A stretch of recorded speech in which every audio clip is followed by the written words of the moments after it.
నమస్తే. మనము వేదాంత పంచదశి విద్యాసాగరన్య స్వాములు వారు రాసినటువంటి పుస్తకం గురించి వింటూ మాట్లాడుకుంటున్నాం అనుకుంటున్నాము. తర్వాత దాంట్లో ఆయన ఫస్ట్ వచ్చేమో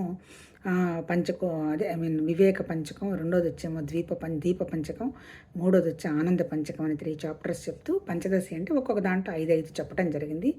ఇప్పుడు ఈ వివేక పంచకంలో ఏంటి మన తత్వాన్ని తెలుసుకొని అసలు మనం ఏంటి, భగవతత్వం ఏంటి, జీవుడెవరు, ఈశ్వరుడెవరు, ఇవన్నీ కూడా ఒక దాంట్లో నుంచి వివేకంతో వేరు చేసుకొని సత్యాన్ని కనుక్కొని ఆ సత్యం నువ్వేనని గ్రహించటం అని చివరికి చెప్పింది.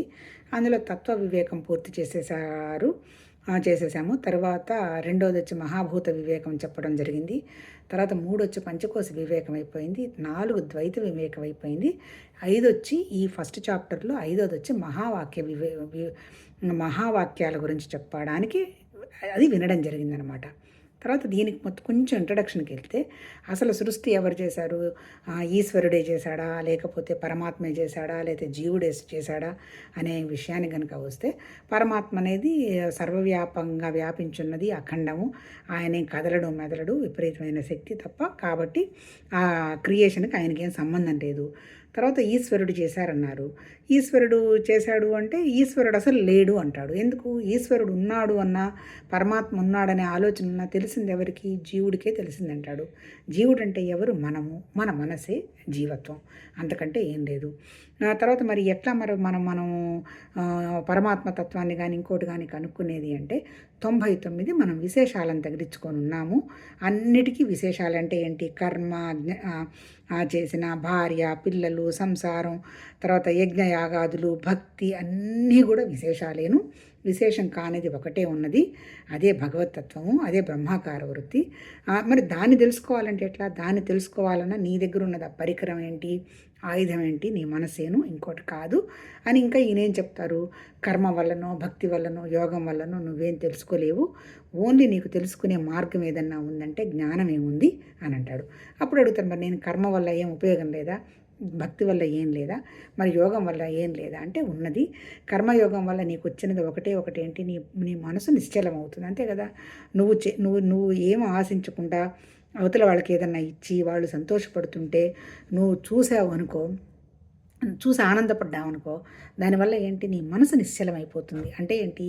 ఒక త్యాగగుణం కానీ, ఒక సేవ చేయడం కానీ అవన్నీ కూడా అలవరుచుకుంటే ఎవరికి వాళ్ళకే అనుభవంలోకి తెలుస్తాయి. అది అంటే ఏంటి? కర్మయోగం వల్ల ఏమొస్తుంది? జస్ట్ నీ మనసు నిశ్చలం అవుతుంది తప్ప దానివల్ల వచ్చి నీకేం భగవతత్వం వచ్చి నీ ఒళ్ళో వాలిపడదు అంటాడు. మరి భక్తి ఉంది కదా, మరి భక్తితోటి డెఫినెట్గా భక్తి ఉంది. భక్తి మంచిదే. భక్తి వల్ల నీకు ఏకాగ్రత వస్తుంది, నీ మనసును ఒక దాని మీద నిలబడటానికి వస్తుంది, అంతవరకు ఓకే. కానీ ఇక్కడ కూడా నువ్వేం చేస్తున్నావు? దేవుణ్ణి వేరు చేసావు, లేదా అమ్మవారిని వేరు చేసావు. ఆమెకు పూజ చేస్తే నాకు అది వస్తుంది, ఇది వస్తుంది, ఆ శక్తి వస్తుంది, ఈ శక్తి వస్తుందని మళ్ళీ అక్కడ కూడా నువ్వు అన్ని విశేషాల్లోనే ఊగులాడుతున్నావు. అంటే నువ్వు ఏ విషయం చూసినా విశేషమా సామాన్యమా అనేటువంటి విషయం నీ అవగాహన రావాలి. సామాన్యం అంటే ఏంటి? అఖండంగా, నిరాకారంగా, సర్వత్రా వ్యాపించి గనక ఉన్న స్థితి అయితే అఖండం, అది బ్రహ్మాకారం. మరి ఇప్పుడు భక్తిలో నీకు బ్రహ్మాకారం ఎక్కడుంది? దేవుణ్ణి వేరు చేస్తున్నావు, నువ్వు వేరవుతున్నావు, ఆయనకు పెట్టాల్సినవి ఆయనకు పెడుతున్నావు, ఆయన దగ్గర నుంచి నువ్వు కావాల్సినవి అడుగుతున్నావు. దానివల్ల కూడా నీకు ఏమి పరమాత్మతత్వం అది కూడా నీ చేతిలో వచ్చి ఒళ్ళో పడదు. ఏం పడుతుంది? కాకపోతే నీకు ఒక ఏకాగ్రత వస్తుంది అంటాడు. మరి ఇంత చెప్పాడు కదా పతంజలి పాపం మహానుభావుడు. యమ, నియమ, ఆసన, ప్రాణాయామ, ప్రత్యాహార, ధారణ, ధ్యాన, సమాధి ఇన్ని చెప్పి ఆల్మోస్ట్ వాళ్ళు మనని చాలా దూరం తీసుకెళ్ళాడు కదా. మరి యోగం వల్ల కూడా ఏమి రాదా అంటాడు. యోగం వల్ల కూడా ఏమొస్తుంది? నీకు డిసిప్లిన్ వస్తుంది అంతే. అక్కడ కూడా ఆయన ఏం చెప్పాడు? మళ్ళీ విశేషం ఒకటి చెప్తున్నాడు కదా ఆయన కూడా. ఈశ్వరుడు ఉన్నాడు, ఈశ్వర ప్రణిధానం అంటున్నాడు కదా. అక్కడ కూడా నీకు విశేషం ఉంది కాబట్టి అక్కడ కూడా నీకు పూర్తి జ్ఞానం ఏమొచ్చి ఒళ్ళో పడదు. అక్కడ కాకపోతే నీకేమొస్తుంది? యోగం వల్ల నీకు ఒక నిష్ఠ వస్తుంది, ఒక డిసిప్లిన్ వస్తుంది. ఎప్పుడైతే ఈ 3 స్థితులు నీకు వచ్చాయో సత్యాన్ని సత్యంగా ఉన్నట్టుగా అర్థం చేసుకునేటువంటి అవగాహన వస్తుంది.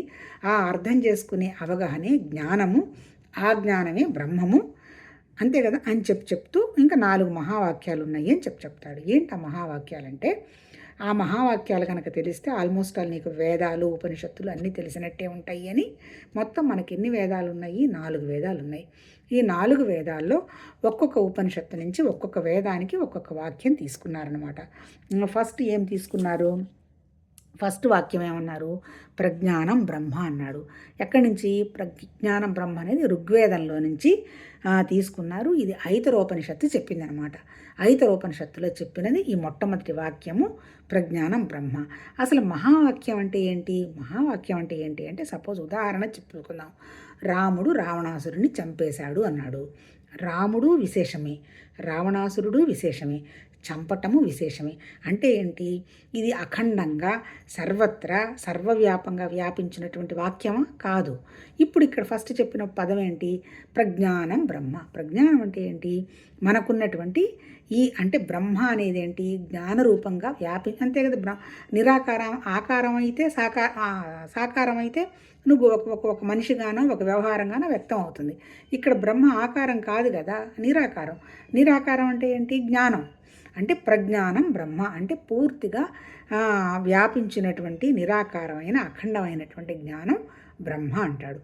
అది మహావాక్యం అంటే ఏంటంటే, దీంట్లో తోకలు గీకలు ఏమీ లేకుండా దీన్ని మళ్ళీ నువ్వు విడగొట్టి కూడా దీన్ని చూడలేవన్నమాట. పర్ఫెక్ట్గా ఉన్నటువంటి వాక్యం మహావాక్యం అనమాట. తర్వాత దీనికి ఇంకా ఏం చెప్తాడు? ఇప్పుడు మరి మహావాక్యమే భగవంతుడా, పరమాత్మతత్వం అంటాడు. కాదు, మహావాక్యం అనేది ఒక వాక్యం.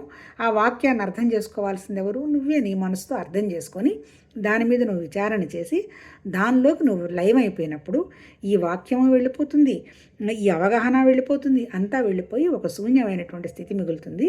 అది భగవతత్వం అవుతుంది. అందుకని ఆ రకంగా సాధన చేయటానికి నీకు ఈ మహావాక్యాలు ఉపయోగపడతాయి. ఉపనిషత్తుల్లో ఈ 4 వాక్యాలు కనుక మనం ప్రాక్టీస్ చేయగలిగితే అంతా ఇంతకంటే ఇంకేమీ లేదు అని చెప్తారు. అంటే ప్రస్తుతం చెప్పిన వాక్యం ఏంటి? ప్రజ్ఞానం బ్రహ్మ. ఇంకా తర్వాత వివరణ ఇస్తారో లేదో నాకు తెలియదు, కానీ తర్వాత అవకాశం వస్తే మళ్ళీ ఏదైనా భగవంతుడు అవకాశం ఇస్తే అప్పుడు మాట్లాడుకోవచ్చు. ప్రజ్ఞానం బ్రహ్మ అంటే సర్వత్రా వ్యాపించున్నదంతా బ్రహ్మేను. ఆ బ్రహ్మతత్వమే అక్కడ ఇంద్రుడన్నా, చంద్రుడన్నా, లేకపోతే జీవన్నా, చీమన్నా, దోమన్నా అంతా వ్యాపించున్నది అదే చైతన్యం. అదే చైతన్యం నీలో కూడా ఉన్నది. దీన్ని మనం తెలుసుకోవాలంటే మార్గం ఏంటి అంటే, నేను జీవత్వం కాదు అనేటువంటి బలహీనమైనటువంటి స్థితిని వదిలి నేను అనేటువంటి ఒక మనసు నిశ్చలం వచ్చిన తర్వాత ఒక జ్ఞానంగా ఫీల్ అవుతూ దాని అనుభవంలోకి తెచ్చుకోవటమేనని చెప్తాడనమాట. అది ఫస్ట్ వాక్యం ప్రజ్ఞానం బ్రహ్మ. రెండో వాక్యం ఏంటి? అహం బ్రహ్మాస్మి. ఇది చెప్పింది ఎక్కడ? ఇది యజుర్వేదంలో చెప్పిన వాక్యం అట. అహం బ్రహ్మాస్మి. ఇది ఏ ఉపనిషత్తులో చెప్పారు? ఇది బృహదారణ్యకోపనిషత్తులో చెప్పారు. అహం బ్రహ్మాస్మి అంటే, అహం అంటే ఏంటి? ఇప్పటివరకు ఏమనుకుంటున్నాం? అహం అంటే నేను నేను నేను అని నా శరీరం వరకే ప్రాసెస్ చేసుకొని ఉండడం జరిగింది. నీ శరీరం కాదు, నీ శరీరం కాదు, మనసు కాదు, ప్రాణం కాదు, ఇవన్నీ దాటినటువంటి స్థితి ఉన్నది. అది ఒక బ్రహ్మభావన. ఆ స్థితి ఎవరంటే అది నువ్వేను, నువ్వు తప్ప ఇంకోటి ఏమీ లేదు అని చెప్పి ఈ వాక్యంలో వివరణ చేయడం జరిగింది. తర్వాత ఇంకా మూడో వాక్యం ఏంటి? తత్వమసి. ఇది ఏ ఉపనిషత్తులో చెప్పాడు? ఇది ఏ వేదంలో చెప్పారు? ఇది సామవేదంలో ఉన్నది. ఈ తత్వమసి చెప్పింది ఎక్కడ? చాందోగ్యోపనిషత్తులో చెప్పటం జరిగింది. తత్వమసి అంటే తత్ నువ్వే, నేను ఒకటే, దట్ అంటే మసి అంటే దట్టట, అంటే నువ్వు నేను అంతా కలిపి అదేను, ఇంకొకటేం కాదు అని ఈ వాక్యానికి అర్థం చెప్పాడనమాట. ఆ తర్వాత నాలుగోది ఏంటి? నాలుగోది వచ్చేమో అయమాత్మ బ్రహ్మ అని. ఇది వచ్చి అయమాత్మ బ్రహ్మ వచ్చి ఇది అధర్వణ వేదంలో చెప్పటం జరిగింది. తర్వాత ఇది వచ్చేంటి? మాండూక్యోపనిషత్తులో వాక్యం ఇది. అంటే ఇందులో కూడా అయమాత్మ బ్రహ్మ అంటే ఈ ఉన్నదంతా సర్వం బ్రహ్మేను, అంతా ఈ సర్వం కల్విదం బ్రహ్మ అంటే ఏంటి? జీవుడు జగత్తు అంతా కూడా బ్రహ్మ తప్ప ఇంకొకటి ఏం లేదు.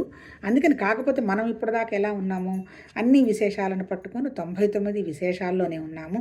అంటే ఇప్పుడు ఇంకా చెప్పాలంటే వీళ్ళు కర్మకాండని, ఆ తర్వాత ధర్మాలు, ఆ తర్వాత యోగాలు, ఇటువంటివన్నీ కూడా ఫుల్ డినై చేసేసి నువ్వు ఏం లేదు, నేను అని నువ్వు గుర్తించిన మరుక్షణం నువ్వు అదే అయిపోతావు.